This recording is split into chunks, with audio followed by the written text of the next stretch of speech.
Hello and welcome to another episode of the Adobe Creative Suite Podcast. My name is Terry White and we're back for 10 more tips. This time it's 10 random tips in InDesign CS5. And just as the last couple of weeks we've done Photoshop, we've done Illustrator, now we're doing InDesign. These are 10 random tips, most of which, or all of which of course, work in CS5, but some of these tips actually go back a few versions, so you'll be able to take advantage of it even if you're not on CS5 yet. So let's go ahead and dive right into our first tip.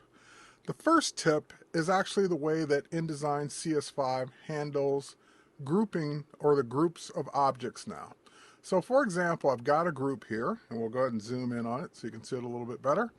And one thing I can tell right off the bat is that it's a group because of the bounding box that's around the whole thing now.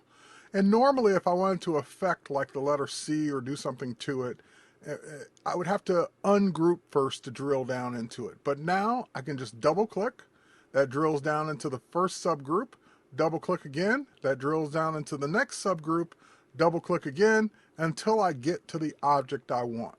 Make any changes I want to that object. For example, I'll just make it a little taller, click out of it, and it's still grouped together.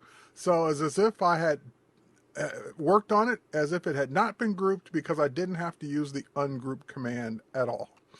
Now I have this object over here. That was your first tip, by the way. I have this object here that is not a part of the group. As you can see, it's not inside the bounding box. Now if I wanted to add that to the group, normally that would be, either ungroup everything and then add it or group it as another subgroup. But in this case, we're going to just go ahead and take a look at InDesign CS5's new layer panel. The layers panel is now it's very, very useful. We can now get into the actual individual objects themselves, so I can drill down until I get to that right bar.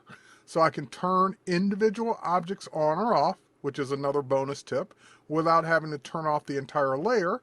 And now if I can see the groups of objects by the little triangles in front of them. So that whole masthead is a set of groups, and the logo type, of course, is another subgroup in there. If I wanted to put right bar inside that group, all I have to do is drag it within the boundaries of that group or subgroup, and now it's a part of the group. So just that easy, I can add things or take things out of a group just by handling that in the layers panel itself. So as you can see, that's tip number 2, and very useful tip for dealing with groups. Now we're going to go over to our next tip, which is tip number 3, and it's a problem with this particular Photoshop image. I've got a Photoshop image here with the models here in the background, and I've got some, looks like pretty jagged model text here. So let's see if we can make that look better. Let's right click on it and do a high quality display and see if we can clean that up a bit. Doesn't look like we can in this case. Hang on, let's see if I've got the right thing selected here. We do. Display performance, there we go, high quality display. So we'll clean that up a little bit. Now, but that wasn't the tip, that wasn't the problem. The problem is that text, I don't want it. That text is from the Photoshop file and it's interfering with my text in my InDesign document. But I can't go into this and do anything with it. I can't drag it or delete it or do anything unless I go into Photoshop to take care of it. However, since that's just a text layer, the one thing I can do within InDesign is turn that layer off without having to go to Photoshop. So with the image selected, we'll go up to our object menu, we'll come down to object layer options, and with object layer options, there it is. There's our models text layer, and we just turn it off right here in InDesign, click OK, and it turns it off inside this particular instance of InDesign for that Photoshop file. So you do have the ability to turn specific layers and layer comps on or off for Photoshop files in any InDesign document, and that's not a new feature. That's been around for the last couple versions of InDesign. All right, so now we're going to scroll down, and we're going to go over here to an empty page here. And of course, InDesign CS5 can now have not only multiple pages as it always could, but multiple pages of different size and different orientation. And on this side panel, I'd love to place some text that was created in the cloud. It was created using a free service called Buzzword. Buzzword is one of the many free services available at acrobat.com. All you have to do is sign in with your Adobe ID, go to Buzzword, and you can start creating word processing documents.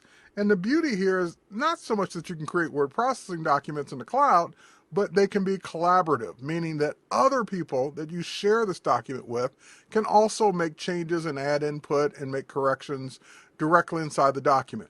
Now, again, that's been around for a while. That's not a new thing. We've had Buzzword for quite a while now, but what's new is I've got this Gettysburg address that I just made a change to.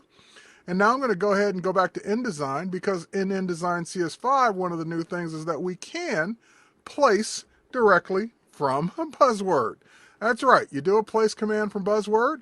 You sign in with your Adobe ID. It will show you all of your Buzzword documents, and you even have the ability to link to that document so that if any changes are made, you can bring in those changes right into your InDesign document that you're placing this in. So it's downloading a linked version of that, loading my place cursor as it would if I had placed any other Word or text file, and now I've got that place text directly inside of InDesign, and I can go back to the cloud, make any changes, or any of my colleagues make changes. I will get the updates in my InDesign document. All right, so let's go ahead and jump down a few pages here. Let's go to page 11. And in page 11, I want to make some changes to some text. And again, I may send this out to be changed by other people as well. And if I want to see who made which changes to what, or what changes have been made in general, even by myself, I now have the ability in InDesign to do what's called track changes. So you'll find the track changes panel under your window menu under editorial. It's a brand new panel inside of CS5. Once we bring that panel up, there's a simple on and off button. We can go ahead and turn on. There we go. Go ahead and turn on track changes. It's on now.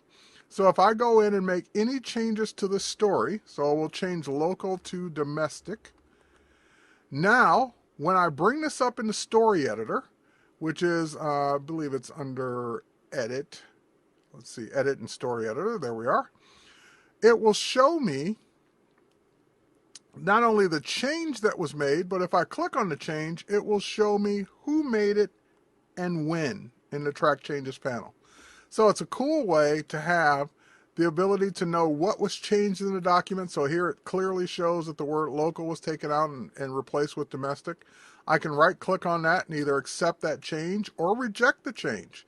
Now if I reject it, it's rejecting two changes. There was the deletion of the word local, and then of course the adding of the word domestic. So if I reject both changes, then it will put the word local back.